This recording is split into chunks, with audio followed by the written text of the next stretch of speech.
Brujas. Mito y realidad de la brujería.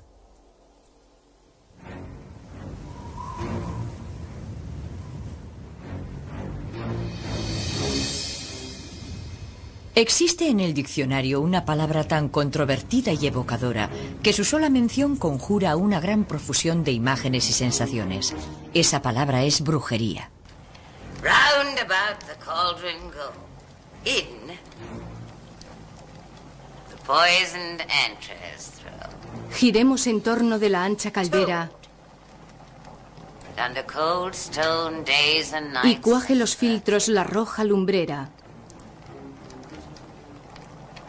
Poisoned venom. Oculto alacrán que en las peñas sombrías Boil thou first. sudaste veneno los 31 días. Double, Sé tú quien se cueza de todos primero, al fuego del bodrio que dora el caldero. En esta obra de teatro escocesa, Shakespeare nos habla de unas hechiceras que elaboran pócimas, predicen el futuro, reconocen haber provocado matanzas de cerdos, el naufragio de barcos y tormentas de viento. Para el resto de la gente era razón suficiente para justificar su persecución y ejecución en la hoguera. Estaban consideradas como instrumento del caos y autoras de todos los males, y el único modo de librar al mundo de su malignidad era el fuego purificador. En realidad, las brujas de Macbeth son un remedo. Son estereotipos. En lo que respecta a la verdadera brujería, una y otra vez nos ocupamos de un campo que contiene muchos mitos, muchas exageraciones. Estamos acostumbrados a la imagen del siglo XX, la imagen de la vieja bruja concebida por Shakespeare, la malvada anciana preparando sus brebajes en la olla y cosas así. Pero las brujas en el sentido tradicional jamás han sido realmente así. El paganismo, la Wicca o la brujería, o como quiera llamarlo, ha sido malinterpretado por la Iglesia y el Estado durante tanto tiempo que la gente no entiende realmente lo que representamos. Hay muchas connotaciones y conceptos falsos. La brujería es un conjunto de creencias muy antiguas. La creencia de que algunas personas obtienen poderes por otros medios para ejercer influencia y control es diferente del paganismo. El paganismo es la creencia en otros dioses, en un dios no cristiano. A pesar de que la gente suele confundir ambos conceptos, no tienen nada que ver entre sí. La utilización de 3 brujas en la obra refleja el folclore popular. Es un número místico, el comienzo, el centro y el final, las fases de la luna, el nacimiento, la vida y la muerte, la madre, el padre y el hijo. Incluso las propias brujas tienen su triple ley. Se cree que todo acto mágico emitido por una hechicera retorna con una fuerza 3 veces mayor. Por ejemplo, una acción de buena voluntad devuelve a la bruja la bondad por triplicado. Asimismo, si se utiliza la magia con fines perversos, las consecuencias serán nefastas. Sin embargo, cuando pensamos en las brujas, nos las imaginamos actuando contra el bien común. Nos vienen a la mente las historias de persecuciones, torturas y muerte. Para obtener la confesión de las brujas que se mostraban reacias a hablar, se inventaron muchos instrumentos de tortura. Se llevó a cabo un gran número de juicios y procesos para identificar a las brujas. En Inglaterra, Enrique VIII emitió el primer decreto contra la brujería en 1542. El segundo decreto contra la brujería fue aprobado en 1563, bajo el reinado de Isabel I. Castigaba con pena de muerte a todos los condenados por asesinato mediante brujería. El tercer decreto fue emitido por Jacobo I. Le aterrorizaban las brujas. Estaba convencido de que en Berwick las brujas habían conjurado una tempestad para hundir su barco mientras se encontraba a bordo en compañía de su mujer, la reina Ana. Durante su reinado autorizó la publicación de los primeros ejemplares de la Biblia en inglés. Al parecer, la frase original "no tolerarás que viva un envenenador" fue modificada por "No tolerarás que viva una bruja" por decreto real. También escribió su propio libro sobre hechicería titulado Demonología, para trazar las líneas generales del proceso contra la brujería. Se suele pensar que la fe católica consiste en una serie de obligaciones y prohibiciones que condicionan la vida de la gente. Por el contrario, la Wicca sugiere que mientras no hagas daño a nadie, puedes hacer lo que te plazca. La pregunta es, ¿cómo se puede comprobar si lo que hacemos no ha causado daño a nadie? ¿Basta con que no cause daño a ninguna de las personas involucradas en esta actividad en concreto? Y si así fuera, ¿cómo comprobarlo sin unas reglas objetivas a las que remitirse? En Europa, el temor a la brujería se convirtió en una epidemia. La Europa continental alcanzó las cifras más altas de procesos contra brujería y prácticas de tortura. Señores y campesinos se convirtieron tanto en acusadores como en acusados. El inquisidor, habitualmente nombrado por los funcionarios estatales o eclesiásticos del lugar, se valía de la tortura para obtener confesiones, utilizando cualquier sistema de coerción física que juzgara conveniente. Cientos de acusados fueron quemados en la hoguera. En pueblos pequeños y aldeas, las disputas entre vecinos podían resultar peligrosas. La posibilidad de ser acusado de brujería era terrorífica. La obsesión paranoica alcanzó proporciones inmensas. La mayoría de los acusados fueron mujeres, y en Alemania hay documentos que demuestran que en algunas ciudades la población femenina fue prácticamente exterminada. Un método típico de tortura fue la silla de las brujas de Bamberg. Estaba fabricada en hierro y cubierta de clavos. El reo era obligado a sentarse en la silla mientras se calentaba al rojo vivo. A la consiguiente confesión solía seguir la ejecución en la hoguera. En Inglaterra las brujas solían ser ahorcadas, no quemadas. La hoguera se consideraba un castigo por herejía, algo de lo que las brujas no eran acusadas.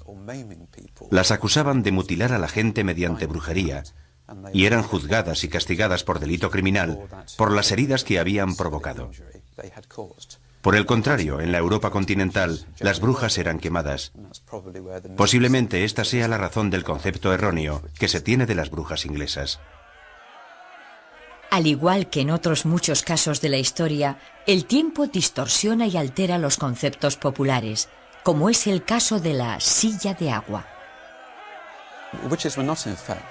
Se cree equivocadamente que las brujas eran sumergidas en agua. Atar a la acusada al extremo de un aparato alargado y meterla en agua era un castigo reservado a las mujeres de carácter violento, gruñonas y maltratadoras. Este castigo era un modo de aplacar su mal humor. En la práctica era una forma de humillación pública muy eficaz. En el caso de brujería, el equivalente más cercano sería la prueba del agua. Un grupo de vecinos ataba con cuerdas a la bruja y la arrojaba a un río o un estanque para comprobar si flotaba o se hundía. Si flotaba, se interpretaba como que el elemento agua la rechazaba. Es decir, el bautismo era visto como un signo de culpabilidad. Si se hundía, probablemente era inocente. En ese caso había que sacarla inmediatamente por si se ahogaba. En ambos casos no era un castigo. Los aldeanos debían comunicar su presunto delito a un juez y éste debía proceder a establecer un juicio ante un tribunal.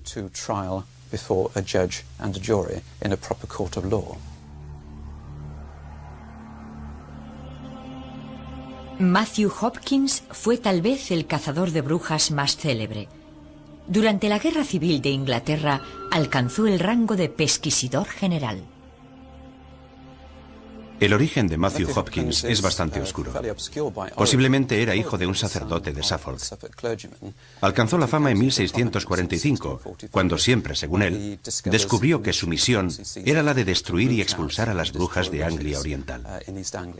Fue el inicio de una cruzada que se prolongó durante 2 años y en la que hizo ejecutar a más de 100 personas en Suffolk, Essex y los condados orientales de Inglaterra. Lo más interesante de Matthew Hopkins es que la gente se lo imagina actuando por todo lo ancho del país, quemando brujas allí por donde pasaba.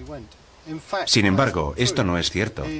Su zona de actuación fue muy pequeña, limitándose a Anglia Oriental.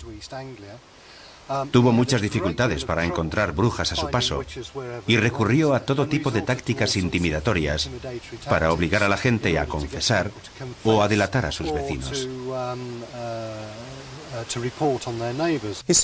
Actualmente se le considera en cierto modo una figura trágica, aunque también fue un desastre por las consecuencias de sus actos.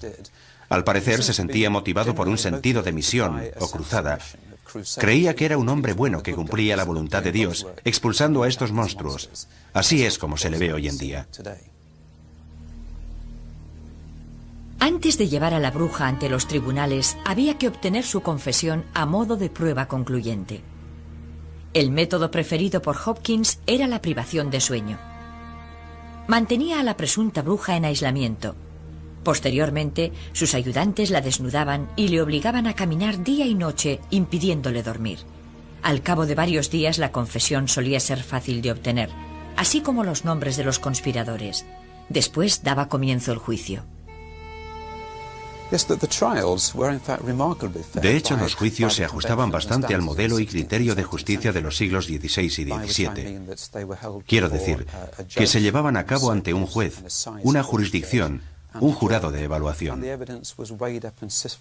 Las pruebas se valoraban y se examinaban cuidadosamente. Los testigos eran presentados ante el jurado e interrogados sin presiones que condujeran a una declaración inculpatoria. La mayoría de los acusados fueron absueltos. Solo 1 de cada 5 acabó en la horca. Los jueces hicieron lo posible por separar los casos bien documentados de los que consideraban una simple consecuencia de los prejuicios y mala fe de los vecinos. Si bien en todos los casos, las pruebas eran muy circunstanciales. Al igual que las prácticas persecutorias, Hopkins también ha sido objeto de polémica histórica y malentendidos. Nadie sabe a ciencia cierta cuáles fueron las motivaciones de Matthew Hopkins. Tradicionalmente se ha pensado que actuó por codicia, pero me parece poco probable. Es cierto que recibió honorarios e hizo algunos gastos, pero en ningún caso fueron sumas de importancia, y al principio tampoco tuvo la garantía de que le fueran a pagar. Es posible que le agradara la notoriedad conseguida, pero las pruebas indican que en realidad fue un hombre mal aconsejado en cuanto a su misión. Se consideró a sí mismo un cruzado que estaba haciendo algo fundamental para librar al mundo de lo que él veía como un siniestro mal. Y la época fue muy significativa. Sucedió a finales de la Guerra Civil. Las estructuras se habían deteriorado bastante, y esto le dio la oportunidad de ocasionar más daños de lo que habría sido capaz en circunstancias normales, o sea, en tiempos de paz. En torno a Matthew Hopkins existe un verdadero misterio. Cuando la gente acabó harta de él y lo quisieron expulsar, desapareció. Nadie supo de su paradero. Se ha sugerido que pudo trasladarse a Norteamérica, donde prosiguió sus actividades. También hay otra versión según la cual se retiró y se dedicó a disfrutar de las riquezas acumuladas durante su etapa como cazador de brujas. Sin embargo, al menos uno de los autores que conozco ha destacado el hecho de que la compra de juicios por brujería pudo haberse producido en los tiempos en que vivió Matthew Hopkins, si bien oficialmente sucedió unos 50 años después de la fiebre inquisitorial. Yo lo dejo así. No tengo modo de confirmarlo o desmentirlo, pero es un pequeño misterio interesante. En 1692, en Salem, Massachusetts, las crónicas relatan que 3 niñas del pueblo habían sido iniciadas en la magia y las ciencias ocultas por Tituba, la criada de la familia. Empezaron a sufrir ataques y crisis histéricas inexplicables. Samuel Parris, el sacerdote del lugar, creyó que su comportamiento se debía a una posesión diabólica. Al principio las niñas acusaron a la criada Tituba. Esta admitió su culpabilidad por voluntad propia. Poco se sabe acerca de las prácticas de magia de Tituba, pero en general se cree que instruyó a las niñas en el arte del vudú. Entonces, las tres jóvenes empezaron a dar otros nombres de gente que no comprendía por qué les habían implicado. Entre el 10 de junio y el 22 de septiembre, 19 vecinos de Salem fueron ahorcados. En el caso de Salem, el proceso norteamericano, el episodio se inicia cuando unas niñas jóvenes, adolescentes o preadolescentes, aseguran estar poseídas. Ahora tan solo podemos especular con lo que dirían los psiquiatras o psicólogos. Pero ellas descubrieron muy pronto que esto les daba un grado de poder nuevo y asombroso dentro de su propia familia y de la comunidad. Normalmente la opinión de una adolescente no cuenta para nada en un contexto así. De pronto se han convertido en el centro de atención de toda la comunidad y descubren rápidamente que tienen el poder de la vida y la muerte sobre sus mayores al declarar que está poseída o es una bruja. Hay pocas dudas respecto a este caso y otros producidos en Francia. Se produce un efecto de bola de nieve conforme van entendiendo su poder y sacándole provecho.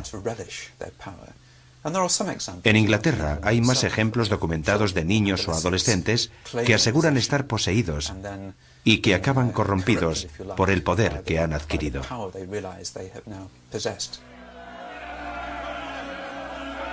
Finalmente, se levantó una oleada de rechazo contra los juicios. En base a las débiles pruebas obtenidas bajo coacciones y extrema presión, los juicios de Salem no continuaron más allá de las acusaciones iniciales. Si examinamos los acontecimientos desde otro punto de vista, también encontraríamos una explicación creíble de los juicios. Parris recibía principalmente el apoyo de los granjeros más pobres del pueblo de Salem. Para ellos, Parris y la iglesia rural representaban la estabilidad y los valores tradicionales. Pero el poder que estaban alcanzando los comerciantes suponía una amenaza para su modo de vida. Muchos de los que fueron víctimas de la caza de brujas encabezada por Parris y sus partidarios estaban relacionados con esta nueva clase social de Salem. La historia de Salem quedó inmortalizada en una obra teatral de Arthur Miller, titulada El Crisol. En ella se reflejan los juicios de McCarthy que estaban teniendo lugar en aquella época en Norteamérica. El paralelismo con el clima de acusaciones donde nadie podía sentirse seguro era evidente. Sin embargo, para la mayoría de la gente, la diferencia entre literatura y hechos históricos es confusa. Pienso que en Inglaterra y en Norteamérica la brujería no es propia de gente que ejerce el poder. No creo que sea una forma correcta de enfocarlo. Básicamente en Inglaterra y claramente en Norteamérica comienza en los niveles sociales más humildes, con las rivalidades y choques de personalidad dentro de una pequeña comunidad. A menudo la bruja es alguien marginal, de avanzada edad, poco apreciada y que se lleva mal con sus vecinos. Tal vez el mejor ejemplo de persecución a una supuesta bruja por motivos políticos lo podamos encontrar en la historia de Juana de Arco. Se había convertido en una amenaza para la Iglesia y el Estado, pero se utilizaron los rumores de brujería y el hecho de que ella admitiera escuchar voces en su interior como razón legítima para ejecutarla. Juana de Arco fue quemada en la hoguera por la Iglesia en 1431 bajo la acusación de herejía. Existen pocas dudas de que las razones fueran exclusivamente políticas, porque 500 años más tarde, Juana de Arco fue canonizada por la misma Iglesia que la había condenado a muerte. Todavía circula una teoría, a la que los historiadores no dan demasiada credibilidad, según la cual Juana fue una bruja. Es una leyenda que persiste y que vuelve a surgir en diferentes formas. La más sencilla es que ella pertenecía al antiguo credo, la brujería en estado puro, y que estaba cumpliendo ciertas obligaciones relacionadas con esa antigua religión. Hay que recordar que Domremy, donde ella nació, era conocido por sus prácticas mágicas. Tenían un árbol embrujado y un pozo encantado. Fue bajo ese árbol donde Juana escuchó voces por primera vez. Hay muchas razones para pensar que aunque no fuese una bruja, seguramente estaba influida por la antigua religión. A mi parecer, Carlos VII era un hombre muy narcisista y vanidoso, y que estaba deseando librarse de ella. No olvidemos que Juana tenía fama de ser muy hábil discutiendo, muy obstinada. Fue apresada por los borgoñeses en una acción que ella misma había propiciado contra el expreso deseo de Carlos VII. En cierto modo, para él, fue un alivio librarse de ella, porque no quería involucrarse en una guerra. Hubo otras persecuciones que se llevaron a cabo simplemente por afán material. En el siglo XIV, el rey de Francia, Felipe el Hermoso, emprendió una campaña contra la Orden de los Templarios. Acusó a esta orden de monjes guerreros de cometer todo tipo de actos de brujería, entre otros la adoración de un ídolo con forma de cabeza decapitada y el uso de un cordón herético, signo inequívoco de que el portador practica la brujería. En cambio, la realidad es más prosaica. La Orden del Temple había sido creada para custodiar los caminos y rutas hacia Tierra Santa durante las cruzadas contra los sarracenos. Al principio la Iglesia aprobó sus acciones, les eximió de pagar impuestos y les concedió la capacidad de recaudar los suyos propios. La Orden construyó sus propios puertos y dispuso de su propia flota. Al ser considerados gente honrada, se convirtieron en los banqueros de los reinos europeos. Llegaron a trasladar inmensas sumas de dinero de un lugar a otro a cambio de honorarios. La riqueza de la Orden fue creciendo. Posiblemente fuera la codicia por esta riqueza lo que motivó la acción del rey francés. Por desgracia, la flota templaria huyó de Francia, poniendo la mayor parte de su fortuna a buen recaudo en Portugal, Inglaterra y Escocia. ¿Cómo llegó a surgir tal temor a las brujas que fue utilizado por los que detentaban el poder? Para investigarlo, tenemos que remontarnos a las raíces del paganismo moderno. El paganismo es una religión que adora la naturaleza. Sus seguidores suelen practicarla en espacios abiertos, en lugares naturales, ya sea en grupo o individualmente. Organizan varias festividades al año para celebrar los efectos del sol sobre la tierra. También adoran a la luna en asambleas mensuales.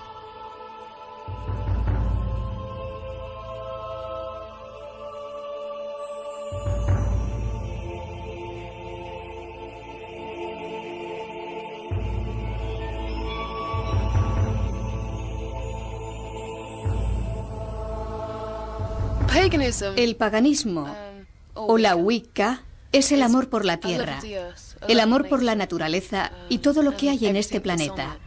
Las piedras, los bosques, los árboles, las flores, los animales, las aves y, por supuesto, nosotros creemos en la dualidad del dios y la diosa de la tierra. El origen de las creencias modernas se pierde en la noche de los tiempos. Se cree que a medida que la última glaciación se extendió hacia el sur, el hombre europeo creía en dos imágenes que explicaban su modo de existencia. La diosa de la tierra, que engendraba la vida en todas sus manifestaciones, y el macho cabrío, que experimentaba la vida y la muerte como cazador y cazado. Cuando los primitivos recolectores y cazadores se convirtieron en granjeros en sus cerros fortificados para posteriormente asentarse en pueblos y ciudades, se cree que sus creencias pasaron a estar más organizadas. Monumentos megalíticos como Stonehenge o Avebury, enclavados en curiosos túmulos, cerros y caminos, podrían delatar una forma de organización de la vida religiosa comunitaria. Conforme las comunidades se hicieron más complejas, su organización también cambió. Los griegos y romanos antiguos formalizaron su concepto de los dioses construyendo panteones, una reminiscencia de los nórdicos y otras culturas anteriores a la suya. Sin embargo, el concepto de la madre tierra y el macho cabrío es común en todas ellas.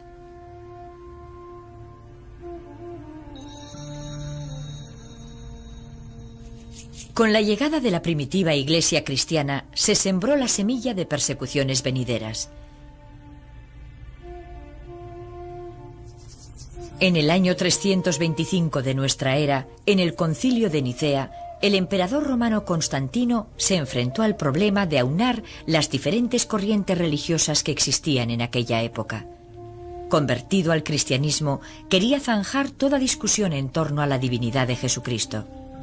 De su concilio salieron la Biblia y la primitiva Iglesia cristiana tal y como las conocemos. Al principio, cristianos y seguidores de otras creencias convivieron en armonía. Las principales celebraciones cristianas, como la Pascua o la Navidad, se establecieron en los solsticios de verano e invierno, que ya eran fechas rituales destacadas. La iconografía de anteriores creencias fue incorporada al cristianismo. Durante el Adviento, Cristo es comparado con el sol, como la luz del mundo. En muchas iglesias se puede encontrar la imagen del pastor. Yo más bien creo que las raíces de la fe cristiana no se encuentran en el paganismo. Se encuentran en el judaísmo. Lo que se halla en el paganismo es el modo de expresar nuestras creencias. Las fiestas cristianas surgieron allí donde se adaptaron a las costumbres paganas. Por ejemplo, Navidad en el solsticio de invierno, la Candelaria en torno a Imbolc, y así sucesivamente. Pero a medida que el cristianismo se extendía por la Europa rural, el pueblo llano apenas hacía distinción entre el relato de Jesús y María y su propia versión de la Madre Tierra y su Hijo. Apenas tenían miedo de los efectos del cristianismo sobre la política y el Estado. De este modo pudieron compaginar ambas religiones. La vida seguía como antaño. Los más sabios eran el centro de autoridad en pueblos y aldeas. A ellos acudía la gente en busca de magia, curación y profecías. Ellos eran los depositarios de la sabiduría de los antiguos. Finalmente, fueron conocidos en su conjunto bajo el término anglosajón de Wicca, que se podría traducir como el que da forma a lo desconocido. De esta palabra deriva el término witch o bruja.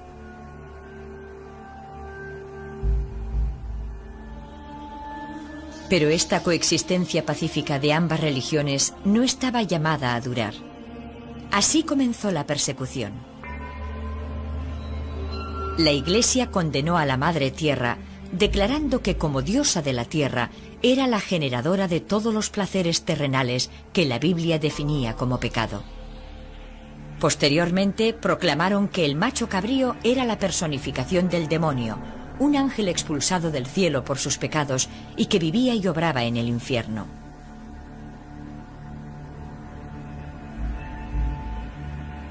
El diablo medieval tiene cabeza de chivo, que podría venir del dios griego Pan o de la cabra Amaltea, nodriza del dios griego Zeus o del dios romano Júpiter. Así se establecieron unas líneas de combate cuyas consecuencias ya hemos observado.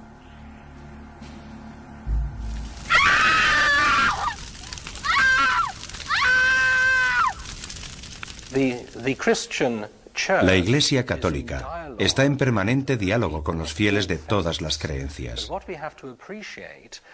Pero debemos apreciar lo costoso de ese diálogo.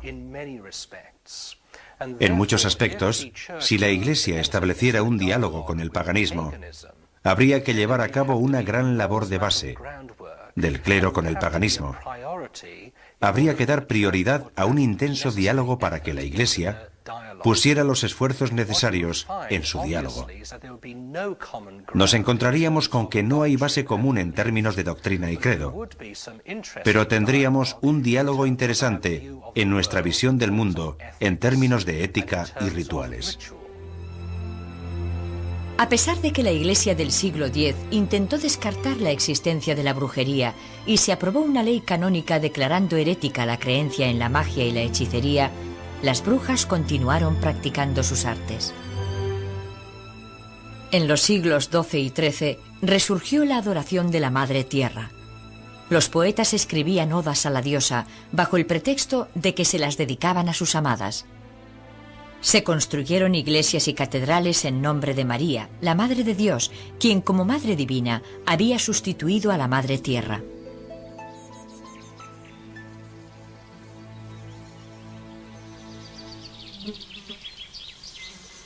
Fue durante el siglo XIII cuando la Iglesia cambió su política de negación de la brujería. Sin embargo, no fue hasta 1320 cuando el Papa Juan XXII formalizó el proceso contra las brujas al autorizar a la Inquisición la persecución de la hechicería. 4 años después, el 3 de noviembre, Petronila de Meath fue la primera en ser quemada en la hoguera bajo la acusación de brujería.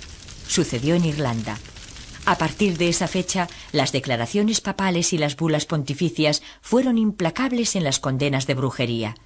En 1484, el Papa Inocencio VIII publicó la bula Summis Desiderantes, dando permiso a Cramer y Sprenger, 2 miembros de la Inquisición, para sistematizar la persecución de las brujas.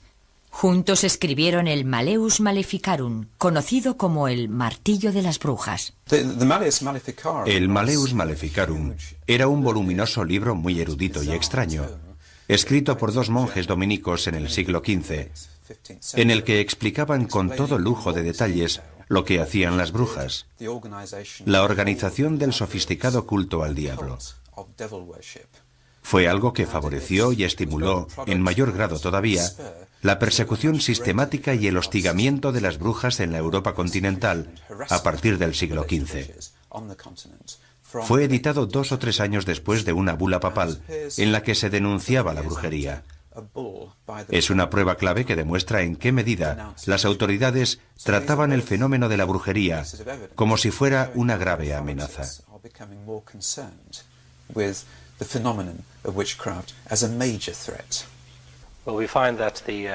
Vemos que el momento álgido de la persecución de las brujas tuvo lugar en la Edad Media y que fue el resultado de la alianza entre 2 estamentos sociales.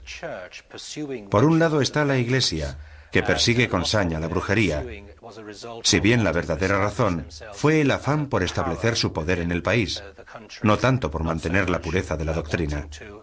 No habrían podido ejercer su labor sin la ayuda del pueblo.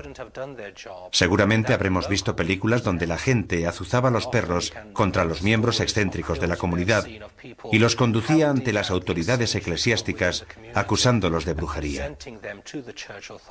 Muy pocos practicaban la hechicería, tan solo era gente excéntrica. Viendo cómo colaboraron estos 2 grupos sociales, uno se pregunta qué es lo que había detrás de todo ello, y se llega a la conclusión de que se trata de inseguridad.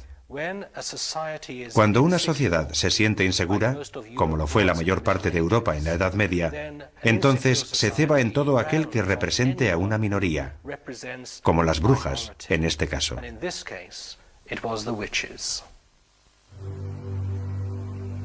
Ahora las brujas ya no eran practicantes de la antigua religión, o curanderas o instructoras, eran las esclavas de Satán. Para la Iglesia las brujas eran mujeres, porque sucumbían fácilmente a la lascivia y la maldad del diablo. Para incrementar la creencia y el temor del pueblo, la Iglesia se limitó a darles la vuelta a las prácticas y rituales cristianos. Las brujas adoraban al diablo en lugar de a Dios, remedaban la misa cristiana y disfrutaban de los placeres terrenales. Fue entonces cuando la Iglesia definió la brujería como herética y las últimas dudas del pueblo llano se disiparon. En tiempos recientes hemos contemplado un resurgir de las antiguas costumbres.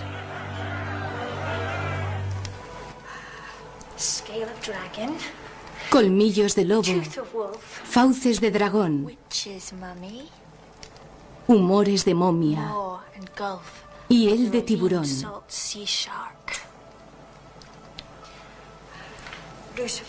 Abeto tronchado con luna eclipsada, de tártaro labios, de tuerto quijada. En la brujería moderna, lo más parecido a las pociones mágicas es el uso de hierbas medicinales. Con las plantas se elaboran ungüentos, pomadas, componentes medicinales y extractos. Se utilizan principalmente como remedios curativos y como protección, y se dice que estimulan la meditación y atraen las energías telúricas. Las personas acusadas de magia blanca, igual que de magia negra, sí que elaboraban extractos de hierbas, pero no creo que este hecho de por sí fuera visto en aquellos tiempos como magia. Además de los brebajes, había que añadir algún tipo de conjuro ritual, un encantamiento o algo de rasgo sobrenatural. Si nos fijamos en las brujas de Macbeth, todas ellas están depositando ingredientes en la caldera, pero al mismo tiempo recitan sortilegios y fórmulas de hechicería. Eso es lo que le otorga la dimensión mágica. Cada año, muchos paganos ejecutan un ritual de sanación para demostrar su devoción por la tierra. Se reúnen en diferentes lugares del mundo para agasajar o sanar a la tierra con su amor. El ritual que se lleva a cabo está destinado a devolverle a la tierra parte de la energía que les ha entregado, centrándose en los recursos vitales que proporciona el planeta.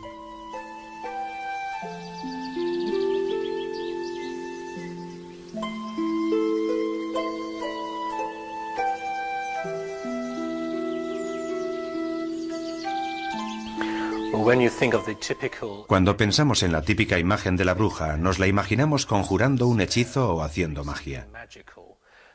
Pero en realidad tengo entendido que la mayor parte de su labor no tiene que ver con la magia, sino con rituales, que es diferente.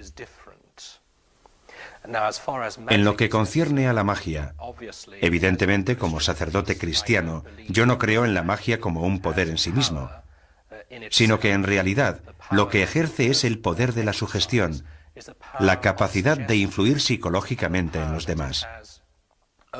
Sin embargo, no debemos infravalorar ese poder, porque puede llegar a ser tan real como cualquier otro. Las brujas y los relatos en torno a ellas han pasado al folclore popular y de ahí a la literatura. Tal vez uno de los ejemplos más tempranos sea el de Medea, de la mitología griega, quien, alcanzada por las flechas de Cupido, se enamora locamente de Jasón. Ella le ayuda a llevar a cabo 3 labores aparentemente imposibles para conseguir el vellocino de oro.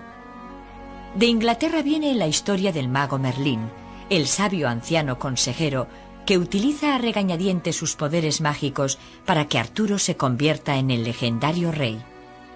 En muchos ejemplos modernos se pueden encontrar variantes de este tema. El actual resurgimiento de las antiguas religiones se remonta a 1888. Un grupo de veteranos masones fundó la Orden Hermética del Amanecer Dorado, una sociedad dedicada al descubrimiento de la sabiduría de los antiguos. En la orden fue iniciado un joven llamado Aleister Crowley. En su niñez solo le permitieron leer la Biblia, pero a comienzos de la última década del siglo XIX, cuando Crowley estudiaba en el Trinity College de Cambridge, sus horizontes se abrieron de par en par al descubrir a los clásicos.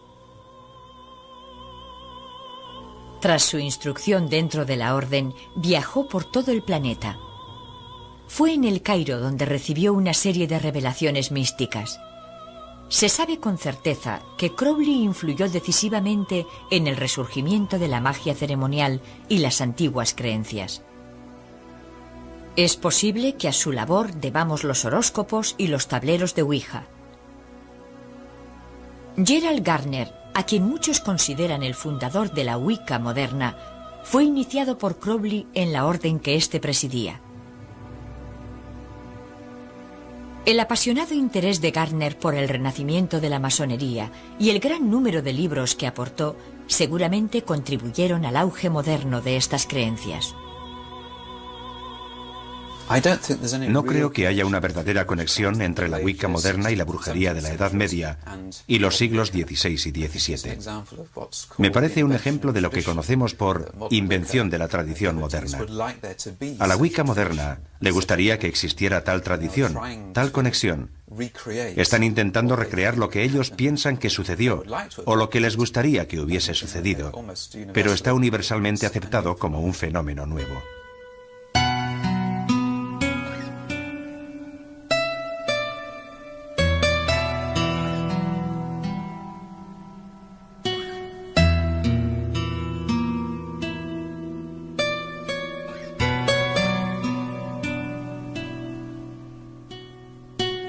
Este es el ritual de la unión de manos tal y como se practica hoy. Al igual que todas las religiones, los paganos celebran la unión de una pareja con una ceremonia nupcial. La acción de la unión de manos es parecida a una boda en ciertos aspectos. Sin embargo, hay algunas diferencias. El término de unión de manos no es simbólico, sino literal. Los contrayentes son atados por las muñecas mediante un cordel y permanecen así durante 24 horas.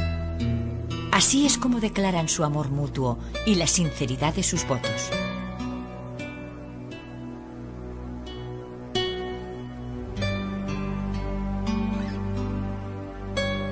Para finalizar el ritual, la pareja debe saltar por encima del palo de una escoba que sujetan el sumo sacerdote y la sacerdotisa. Una vez unidos, deben permanecer juntos durante 1 año y 1 día.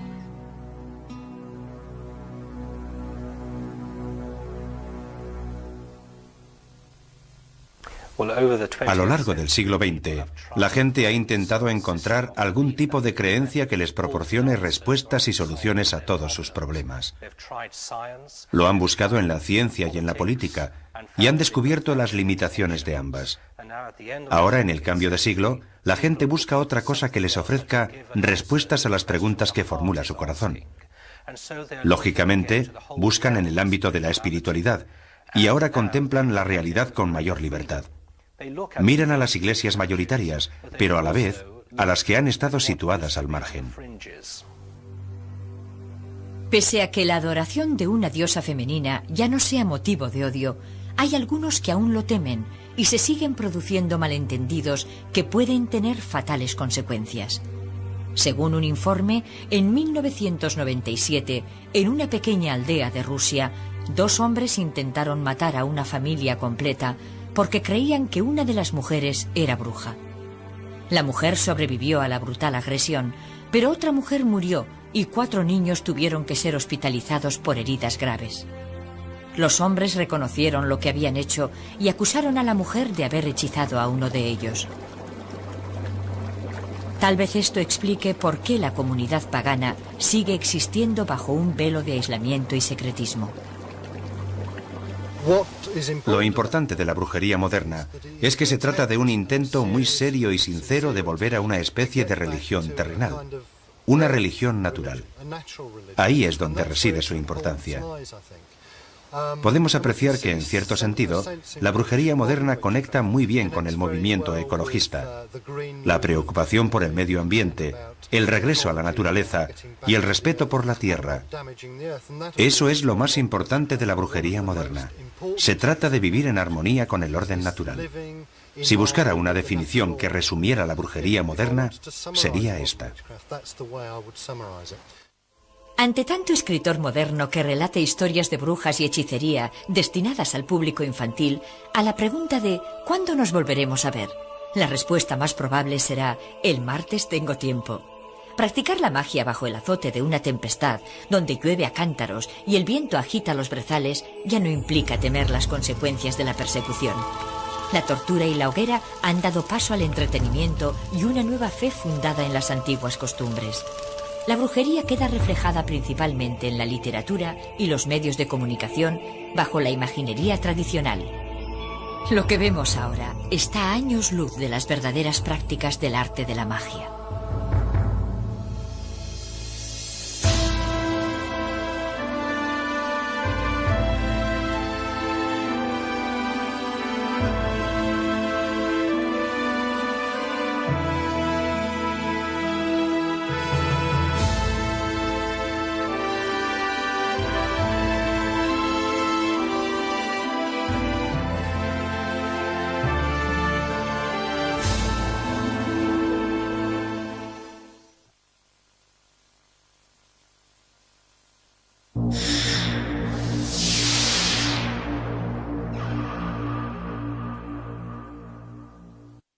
Son estereotipos.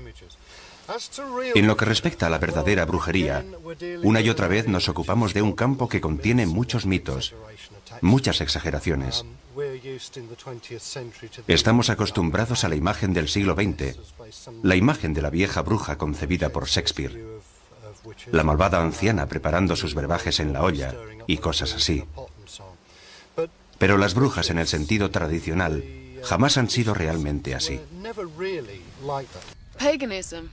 El paganismo, la Wicca o la brujería, o como quiera llamarlo, ha sido malinterpretado por la Iglesia y el Estado durante tanto tiempo que la gente no entiende realmente lo que representamos. Hay muchas connotaciones y conceptos falsos. La brujería es un conjunto de creencias muy antiguas. La creencia de que algunas personas obtienen poderes por otros medios para ejercer influencia y control es diferente del paganismo. El paganismo es la creencia en otros dioses, en un dios no cristiano. A pesar de que la gente suele confundir ambos conceptos, no tienen nada que ver entre sí. La utilización de 3 brujas en la obra refleja el folclore popular.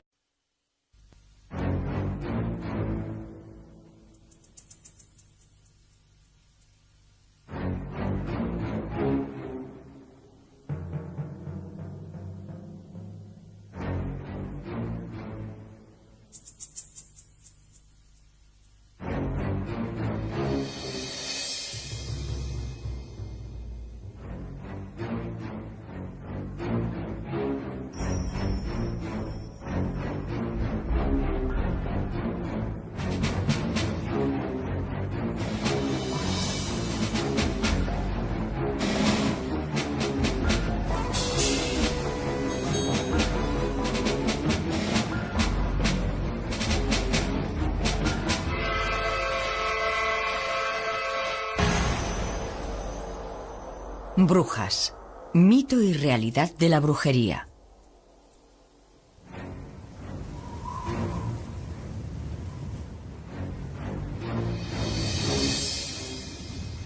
Existe en el diccionario una palabra tan controvertida y evocadora que su sola mención conjura una gran profusión de imágenes y sensaciones. Esa palabra es brujería. Round about the cauldron go, in the poisoned entrails throw. Giremos en torno de la ancha caldera And under cold stone days and y nights, cuaje los filtros la roja lumbrera.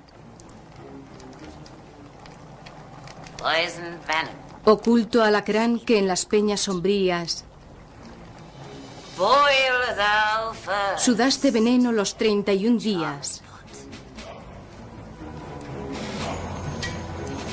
Double, Sé tú quien se cueza de todos primero al fuego del bodrio que dora el caldero. En esta obra de teatro escocesa, Shakespeare nos habla de unas hechiceras que elaboran pócimas, predicen el futuro, reconocen haber provocado matanzas de cerdos, el naufragio de barcos y tormentas de viento. Para el resto de la gente era razón suficiente para justificar su persecución y ejecución en la hoguera. Estaban consideradas como instrumento del caos y autoras de todos los males, y el único modo de librar al mundo de su malignidad era el fuego purificador. En realidad, las brujas de Macbeth son un remedo. El tercer decreto fue emitido por Jacobo I. Le aterrorizaban las brujas. Estaba convencido de que en Berwick las brujas habían conjurado una tempestad para hundir su barco mientras se encontraba a bordo en compañía de su mujer, la reina Ana.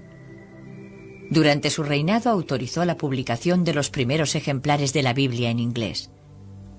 Al parecer, la frase original «No tolerarás que viva un envenenador» fue modificada por «No tolerarás que viva una bruja» por decreto real. También escribió su propio libro sobre hechicería titulado Demonología, para trazar las líneas generales del proceso contra la brujería. Se suele pensar que la fe católica consiste en una serie de obligaciones y prohibiciones que condicionan la vida de la gente. Por el contrario, la Wicca sugiere que mientras no hagas daño a nadie, puedes hacer lo que te plazca. La pregunta es, ¿cómo se puede comprobar si lo que hacemos no ha causado daño a nadie? ¿Basta con que no cause daño a ninguna de las personas involucradas en esta actividad en concreto? Y si así fuera, ¿cómo comprobarlo sin unas reglas objetivas a las que remitirse? En Europa, el temor a la brujería se convirtió en una epidemia. La Europa es un número místico, el comienzo, el centro y el final, las fases de la luna, el nacimiento, la vida y la muerte, la madre, el padre y el hijo. Incluso las propias brujas tienen su triple ley. Se cree que todo acto mágico emitido por una hechicera retorna con una fuerza 3 veces mayor. Por ejemplo, una acción de buena voluntad devuelve a la bruja la bondad por triplicado. Asimismo, si se utiliza la magia con fines perversos, las consecuencias serán nefastas. Sin embargo, cuando pensamos en las brujas, nos las imaginamos actuando contra el bien común. Nos vienen a la mente las historias de persecuciones, torturas y muerte. Para obtener la confesión de las brujas que se mostraban reacias a hablar, se inventaron muchos instrumentos de tortura. Se llevó a cabo un gran número de juicios y procesos para identificar a las brujas. En Inglaterra, Enrique VIII emitió el primer decreto contra la brujería en 1542. El segundo decreto contra la brujería fue aprobado en 1563, bajo el reinado de Isabel I.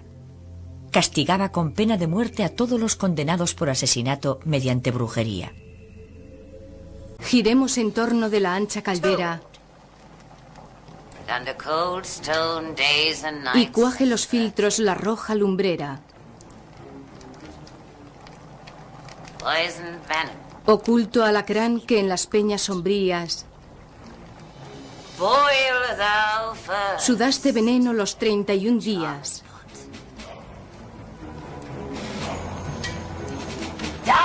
Sé tú quien se cueza de todos primero al fuego del bodrio que dora el caldero. En esta obra de teatro escocesa, Shakespeare nos habla de unas hechiceras que elaboran pócimas, predicen el futuro, reconocen haber provocado matanzas de cerdos, el naufragio de barcos y tormentas de viento. Para el resto de la gente era razón suficiente para justificar su persecución y ejecución en la hoguera. Estaban consideradas como instrumento del caos y autoras de todos los males, y el único modo de librar al mundo de su malignidad era el fuego purificador. En realidad, las brujas de Macbeth son un remedo. Son estereotipos. En lo que respecta a la verdadera brujería, una y otra vez nos ocupamos de un campo que contiene muchos mitos, muchas exageraciones. La frase original, "no tolerarás que viva un envenenador", fue modificada por "no tolerarás que viva una bruja" por decreto real. También escribió su propio libro sobre hechicería titulado Demonología, para trazar las líneas generales del proceso contra la brujería. Se suele pensar que la fe católica consiste en una serie de obligaciones y prohibiciones que condicionan la vida de la gente. Por el contrario, la Wicca sugiere que mientras no hagas daño a nadie, puedes hacer lo que te plazca. La pregunta es, ¿cómo se puede comprobar si lo que hacemos no ha causado daño a nadie?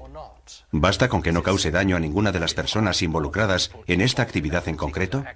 Y si así fuera, ¿cómo comprobarlo sin unas reglas objetivas a las que remitirse?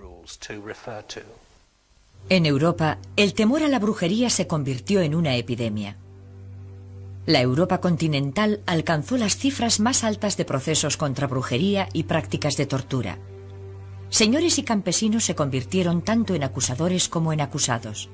El inquisidor, habitualmente nombrado por los funcionarios estatales o eclesiásticos del lugar, se valía de la tortura para obtener confesiones, utilizando cualquier sistema de coerción física que juzgara conveniente.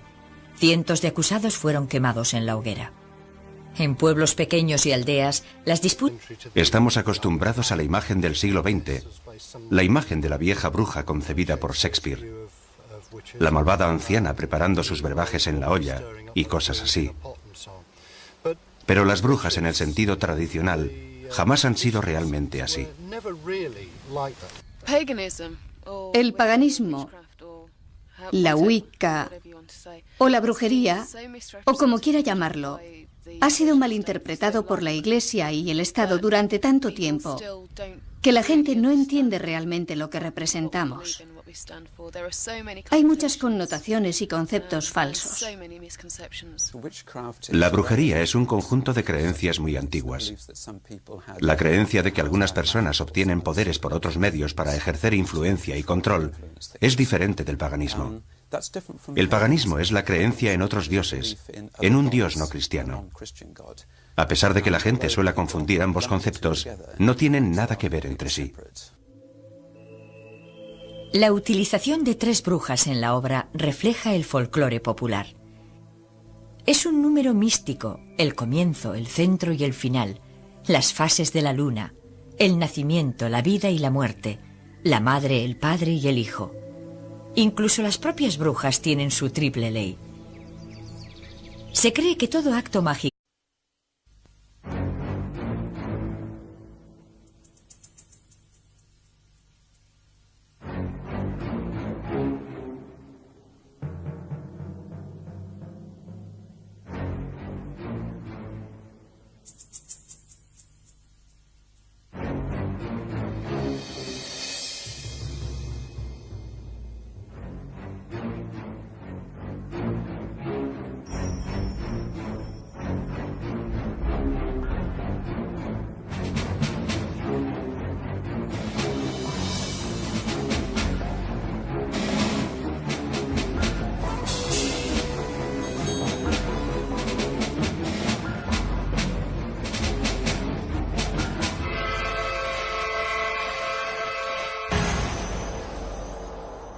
Brujas, mito y realidad de la brujería.